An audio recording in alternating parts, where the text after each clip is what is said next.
The scariest experience I had as a backcountry ranger in Washington State was being stalked by a cougar for a day and a half.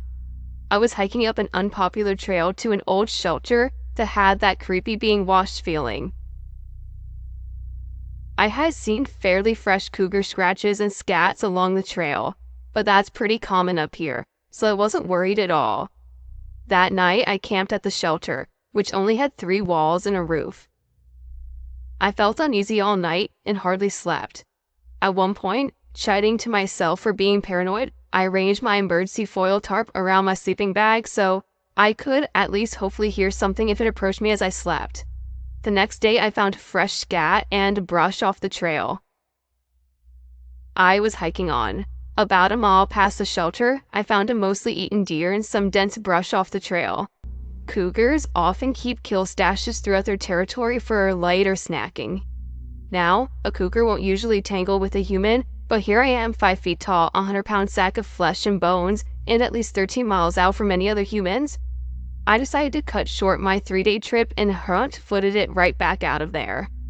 The last 2 hours of hiking through the dusk and dense forest was the most hair-raising hike I've ever had. I didn't know if I was capable of being that hyper-vigilant.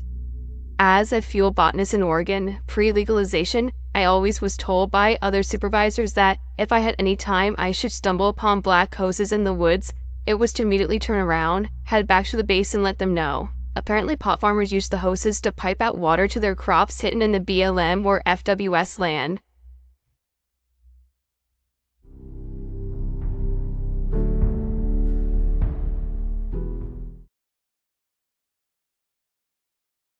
I'm a park ranger, but I'm mainly an environmental educator at a nature preserve, so I spend a lot of time outdoors in some isolated areas. There's one area of the park I try not to take groups of kids anymore. Once in a while, we have to go through that trail, since it's a shortcut to the kayak launch when it's 95 degrees outside. You're ready for anything that'll make your trip a little bit shorter. When I started, one of the first things that I did was to familiarize myself with all the areas of the preserve. So I spent quite a bit of time hiking through all of the trails, and even the rarely used ones, since I have to know my way around to navigate groups or go rescue someone if they get lost, which does happen. One part of the preserve is an old homestead site of a now abandoned pineapple plantation. It was settled in the 1890s. We don't know much about the family beyond the name and the approximate year they settled there, and the approximate year the homestead was abandoned. This is in southern Florida, and there are thousands of similarly abandoned homestead sites. The earliest settlers of the area had to be tough as snails. This was a pre-railroad area, and the nearest town was about 5 miles south, through what would have been wilderness and no real roads. So these guys were on their own in a land absolutely bursting with mosquitoes, panthers, bears, and bad water. Water table high is high fresh water, but can easily be contaminated by the salt water nearby. In other words, early homesteaders were badasses because that was the only way they'd survive. There's a narrow trail that is through what it was once called the homestead site. On one of my first days, I decided to trek through there. I got about a half-mile in when I started to get some weird vibes. I've always been sensitive to my surroundings and have spent enough time in isolated natural areas to know that if something doesn't feel right, it probably means your instincts are picking up on something you should pay attention to. Usually this means your brain is picking up on minute movements on the ground and to indicate an unfriendly snake that may be nearby or something else that you don't want to confront. So I stopped dead in my tracks and let my mind go quiet, looking around very carefully for warning signs. There weren't any, and I didn't see any recent tracks, but the bad vibe I was getting was still there. I shrugged it off and kept going to the trail, getting nearer, and the bad vibes getting deeper into my gut. I felt that it was being watched and followed. Now, this is an isolated area, so the possibility that a person was following me was remote, but possible. I stopped every few meters, but there were no sounds. Actually, none at all. Not even birds. I started to sweat and my heart started to race. One thought kept echoing in my mind. You are not welcome here. You are not welcome here. Turn around. You are not welcome. Well, fuck that, I thought. Just jittery from nervous noof job feeling, I thought. I came to a bend in the trail and I stopped. My feet would go no further. In my mind, the phrase got louder. You are not welcome here. You are not welcome here. I heard a crash coming from behind me. When I turned around to investigate, there was no one. Not an animal, not a human, nothing. The vegetation was sparse enough that I would have been able to see something. I turned around and left.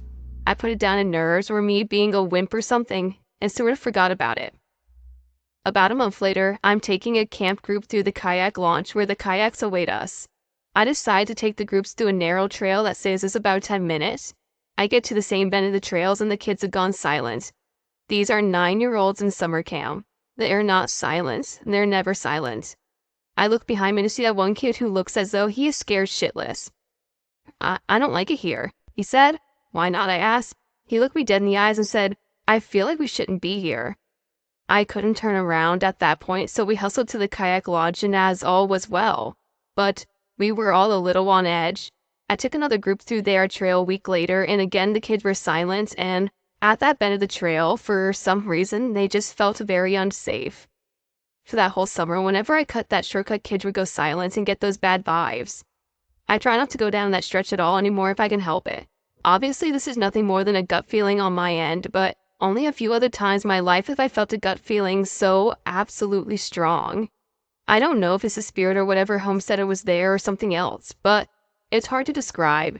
But it definitely doesn't want people trespassing, that's for sure.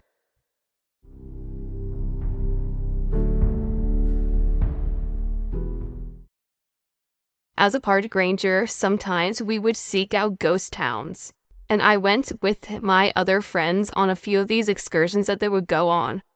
Most of the time, you would find one that was relatively well known. Things are overgrown, but there were signs of squatters, campers, hunters, vandalism, etc. One time, we found out about a very small town that was abandoned in the 20s. After a ton of research, he loaded up supplies and planned to hike to see if he could find it. After several unsuccessful solo attempts, he brought me along. The hike started out at an old abandoned railroad junction that was in itself 5 to 10 miles off the road. We followed a rail line for about 5 miles that kept diminishing as we went. Eventually, we got to a point where there was no longer any sign of the railroad line, and we kept going. He was an experienced hiker and had planned where we wanted to go this time. After about 15 or so miles, we found it. The town itself was very small.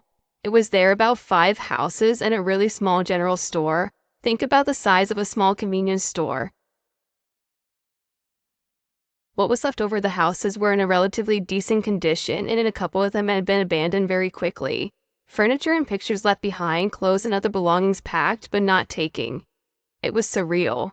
We found a letter that was dated 1922, which was about the time the town is speculated to have been abandoned. The store had some product left on the shelves, but this was not like a store in the traditional sense. Maybe more like a trading post. There were a few advertising signs and a few boxes of soap flakes and canned items that we couldn't make out. I guess the story was that the town existed because it was on a rail line. There was a grain storage facility that was originally located a few miles away from the rail line. My uncle speculated that people in the town either owned and ran the grain facility, and the grain facility burned down and the rail line was diverted away. Thus, the little town died. Or it could have been that the rail line diverted and then the grain facility burned down later. Either way. Like I said, I've been to a few ghost towns before. This was like anything I'd ever seen, though. The people that lived here were relatively well off, not rich necessarily, but this did not mean that they were having any troubles. This did not appear to be a farming community like you'd expect. Everything just looked frozen in time and there were no roads anywhere nearby. The closest paved road was probably 30 miles away. It is possible that there were a handful of people who saw this place since it was abandoned. And this place is in the middle of nowhere. My uncle found out about the town by seeing a reference to on a very, very old railroad map.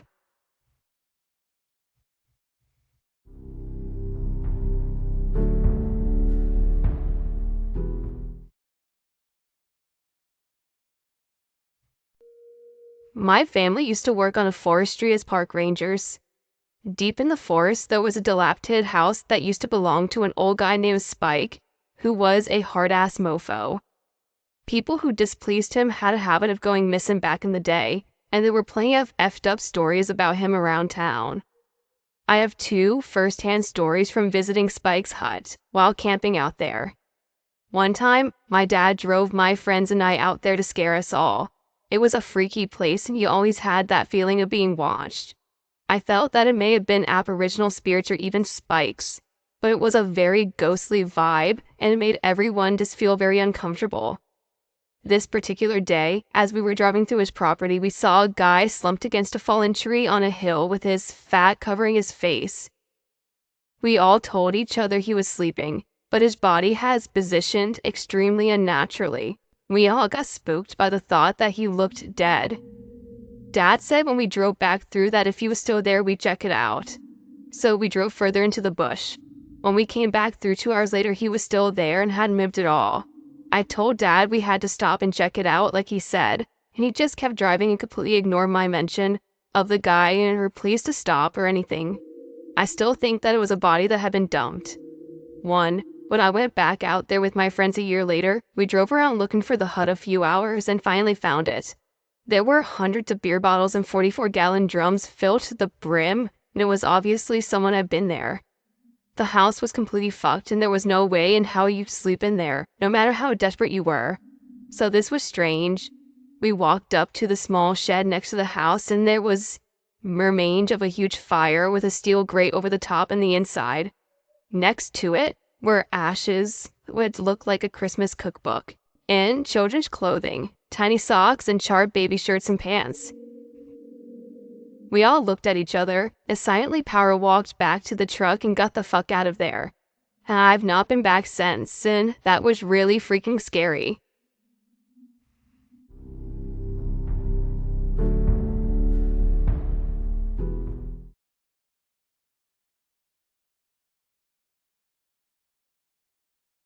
There was a group of teens that hadn't been heard from after their scheduled return trip for their camping.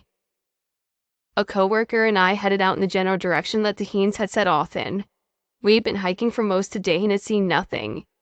We're about 35 kilometers into the woods at this point when we start noticing odd things. Sticks carved like spears stuck into the ground, weird carvings in the trees, and a child's stuffed animal hanging from a noose up in a tree. This place was nowhere and no roads were anywhere. It wasn't to regular trails either, and people just normally don't come here. The really eerie thing is that everything was freshly carved. Somebody had been there within a couple of hours of us and made these things. Mind you, we're still looking for these teens. We kept on the hiking trail and eventually made camp for the night, still kind of on edge from what we had seen earlier, but we settled down anyway and get some sleep. We get up at sunrise hoping to cover more ground, but before it gets too hot, we pack up the gear and get ready. And we notice a bit of a shirt that had caught on a small tree and ripped along as some shoe prints. We were thinking, great, maybe we're close to the teens. When a radio call comes in, the teens had just been found 20 kilometers east of us and they're calling everybody back. All those weird things had been seen from the day before come flooding back into my mind, and we wasted no time hiking out of those woods. So, I don't know what that was. A group of strange people living in the woods? Maybe some murderous serial killer, or maybe something entirely different?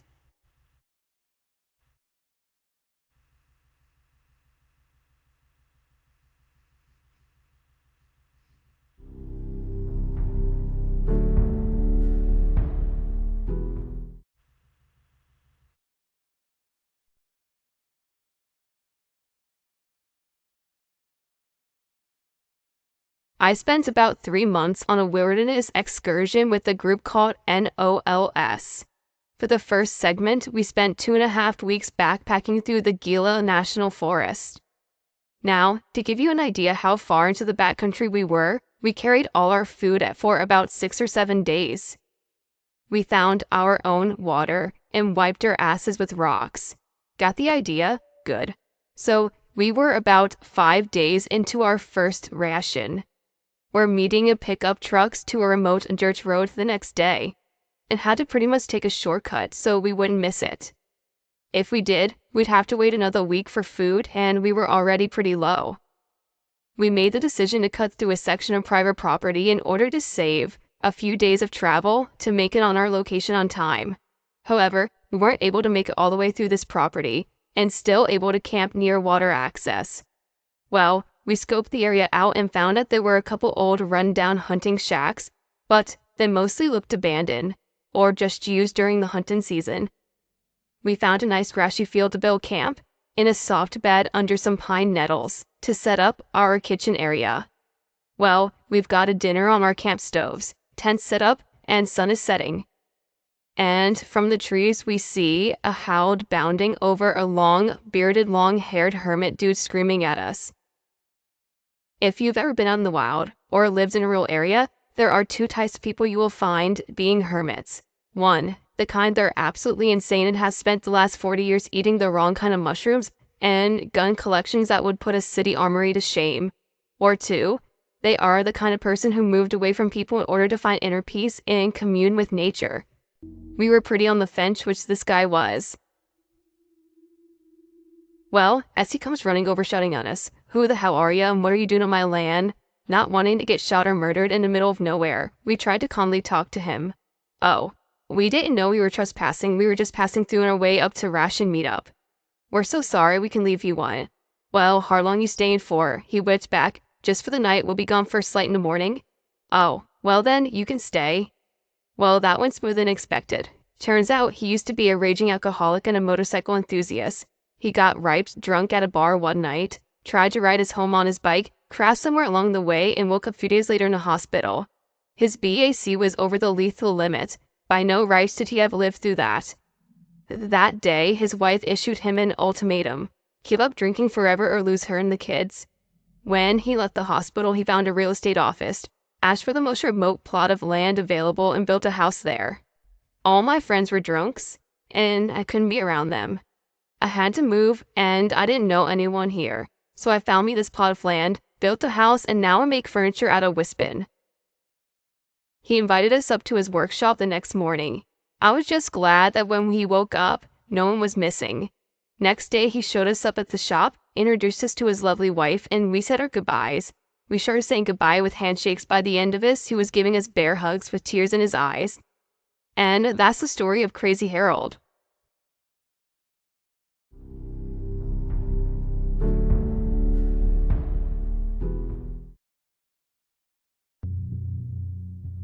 I worked in Olympic National Park on Reveg crew. One day, I hiked to this off-trail lake. I was walking around and taking pictures when I heard a weird sound. It sounded like a blow dryer for a few seconds, and then a nom nom nom sound. I looked around, and there was a black bear about 15 feet away from me. I started slowly backing away from the bear, and I stepped on a twig, which snapped. I mean, it was like a cartoon. The bear took one step at me, and my heart stopped for a moment. Then it hightailed it up the hill off of a ridge that ran up around one side of the lake. Bears move fast. The bear then followed me around the lake, him up on the ridge peering down at me down on the edge of the lake wondering if I should jump in the lake if he charges. I got an awesome photo zoom shot of him peeking around the tree at me and showed it to one of the rangers. He recognized facial markings. Apparently, this bear had been notorious for walking in the campsite, raising himself on his hind legs, and then eating everything on the camp at once while all the humans ran off screaming. The rangers would come out with paintball guns and just keep shooting him until he went away. Eventually, they decided that he had to be put down because he was too comfortable with humans and that wasn't going to end well. They didn't see him again after making the decision though, until I saw him at the lake off of the trail.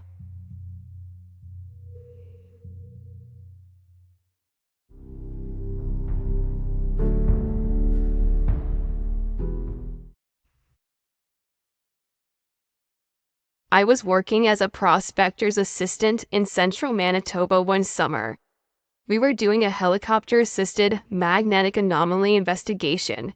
It was the best summer of my life.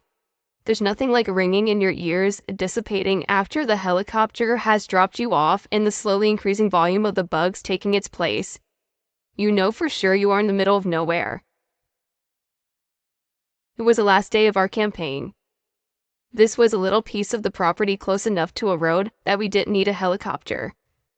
It was a low priority target that was saved till the end. We had kicked so much ass during the high priority targets that we decided to do this one on the last day just for an easy in and out of the bush. Around 9 a.m., we heard yelling in the bush. Odd. Nobody else should be out there. We kept on grabbing samples and it's back of our mind. Around 11, we hear it again, a little closer this time. We call back and again it's silent. Now, through our travels of this 30-kilometer piece of property, we came across many pieces of animal evidence. Deer, moose, and rabbit droppings were everywhere. A few carcasses here and there, bear tracks and bear feces were seen a few times, but nothing prepared us for what happened next. Around noon, we were in an old blast hole from the 80s. Prospector Dave told me he used to have a blasting license and that blowing shit up in the middle of the forest while drinking beer was a favorite pastime of prospectors until they changed the laws after a few too many forest fires. We were facing due west with our GPS on some rocks, getting the most precise UTM we could. When we hear an earth-shattering and bone-chilling howl. I looked at Dave and he turned so white that he was almost green. I picked up the GPS and put it in my belt, unclipped my bear spray safely, and then at our 9 o'clock, facing due west, another wolf. Another at our 10, and then there was another all the way to our 4. Dave calmly said, "We need to leave, but you cannot run. If you run, you die." We left most of our sampling shit there. We also carried these modified steel sledgehammers for breaking rock and scraping moss. Most useful durability thing I've ever had. It's the ready long with my bear spray and we walk. Longest walk of my entire life. We didn't say a word and I didn't hear anything, but I'm positive they followed us back to the road and to the truck. We drove back to the town and proceeded to get thoroughly drunk.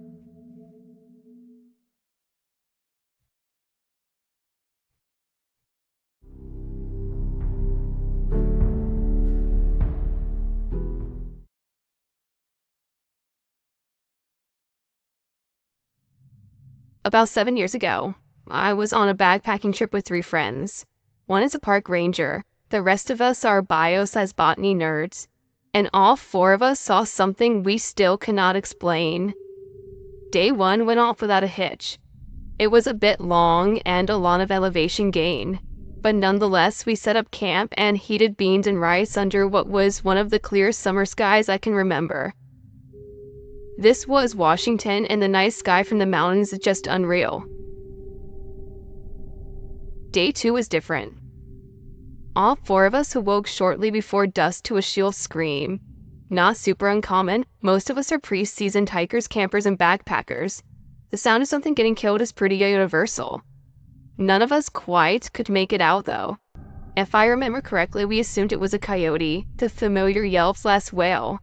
Anyways, it was pretty close, which is probably why it woke us all up. So, we started scoping out a small radius around the campsite. We found what looked like somebody that had put a bomb in some kind of animal. No evidence of an actual explosive. I'm just trying to give you the same picture I had in my head. A totally indecipherable heap of flesh and fur, probably about the size of a German Shepherd. Similar fur coloration too. We discussed how odd it was for a bit, then decided more or less, what are you gonna do? And moved on. Back's explanation was something tore into it and bailed. Maybe by the sound of us waking up. Day 3? Did you see that? We were winding down from a fairly short day of hiking, tired from the past 2 days. I remember us joking about being old farts and now not being able to hustle like we could a few years prior. The sun was just making its way down over the tree line while we busted out the whiskey and started boiling a pot of water for more beans and rice. I'll never forget this moment as long as I live. One of the crew was just launching into a story about his axe, and it went something like this. Yeah, so she was just about to be the worst possible kind of.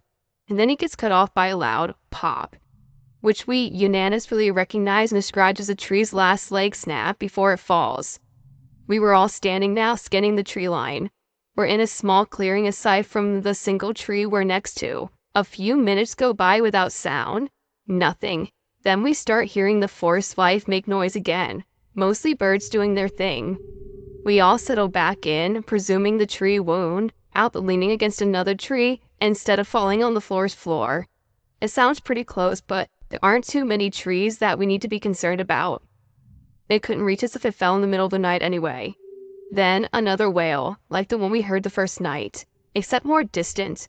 Though I never sense it, one of those crew says, sounded like it came from a cave, like it echoed. So we go looking for a cave in that general direction. We search for about 45 minutes before one of us suggests that we just head back as we were going out of sunlight soon. More importantly, it's starting to get dark and we are a little ways from safety of our tents. We never find anything like a cave or something that could cause that kind of reverb or kind of body. We head back towards the clearing in our campsite when something catches my friend's eye. Did you see that? He's pointing across the clearing about 9 o'clock. We're taking a direct path to our campsite, so it's dead ahead at 12. We're all looking in that direction, skidding the tree line. Where? What? Dude, I'm telling you there was a person right there, just beyond camp. He is visibly shaken by it, and it's pretty obvious that he isn't fooling around or the thought that he could be mistaken. We're nowhere near a road or town, and even the nearest trail is miles away. A handful of times I've run into other backpackers in a similar way, people checking out your camp and heading in the direction of your fire. So the rest of us have pretty open, let's go check it out mentality. But the friend who saw the figure suggests we all take a knee and wait a while and hide in the tree line's cover. So there we are, kneeling in the brush staring at our own campsite from the other side of the clearing, when we all unanimously see a figure start to move against the brush from the 9 to 8 to 7 counterclockwise. Since we're effectively 6 o'clock, this becomes increasingly unsettling. I remember noting our ranger buddy readying his rifle, and another friend putting a hand on his knife. We're all feeling the same uneasiness now, and I say we saw a figure, but really, we could just hear and occasionally see the brush moving in that area. My ranger buddy declares that it was just to be a bear, the original spotter whispering his argument about it standing like a person. Either way, we decided to get into the clearing and make our presence known, and that was the best choice. We either need to scare off the bear or confront this person, so we all stand up and jog into the clearing shouting, "Hey bear, hey bear." This is more or less standard procedure in case you were wondering. Nothing happens, nothing at all. Now we're all standing in the middle of this clearing, somewhere about halfway between our 6 o'clock position and our camp, just waiting for something to happen. We're about 20 minutes away from total darkness, and then there's another wail from our 4 o'clock, but our focus is towards 7. I whirl around before realizing one of us is already looking that way, and his face is totally pale. Then I see it too. We all do. There's a silhouette of a tall man leaning over something else, facing away from us, and then he clearly rests one knee before turning over our way. Our ranger buddy with his rifle in the air. Hey, what the heck is over? He's about to lay into him for hunting, when the figure comes full stand, hard to gauge, probably about 6 foot, and then takes off from away from us. I don't mean to sound like a man scrambling to run away or anything, but it sounded like this thing was bounding off into the brush like Usain Bolt if you were born and raised in the mountains. Never in my life have I ever seen anything like it, and I'm almost embarrassed to admit it. My first reaction was ghost. After a pretty long wait and arguing over it, which was what we were pretty much only had to do, we swung back to camp to grab a few flashlights from a camp and make our way over to where the figure was leaning. It was another amount of flash. Without getting too detailed, this time it was mistakable. Fox paws were intermixed. Again, it looked like it was exploded open and the meat was eaten on the spot and not harvested like a hunter. You probably wouldn't be surprised to hear that we didn't sleep much that night. We made jokes about encountering Sasquatch out there. I've never been a spiritual man and I'm still not, but it's very hard to take that shape of the inhuman yet human supernatural nature, the way it looked and moved, and none of us could do any kind of anything about it. Not to mention, I've never personally seen something killed like that. The closest thing I've ever seen is a deer carcass post-bear. In a time of year that would not have made it very hungry or aggressive. It was closer to the hibernation season, which it would have been during our summer hike. What gets me is that we heard the same shrill wails 3 times in the distance between our 2-day hike and our 3-day stay. They were all from a distance of 10 miles between each other, meaning we were on the same general game trail as it was, or it was following us.